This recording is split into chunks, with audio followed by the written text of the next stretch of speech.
చేత పారిపోయిన నాకు ప్రాప్తించే క్షామము.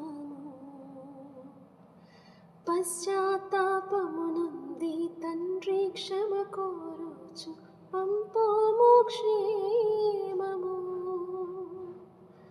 ప్రభునిదో సిలువ ముఖము చెల్లని నాకు పుట్టించే ధైర్యము. ప్రభునిదో సిలువ ముఖము చెల్లని నాకు పుట్టించే ధైర్యము. మార్గము చూపు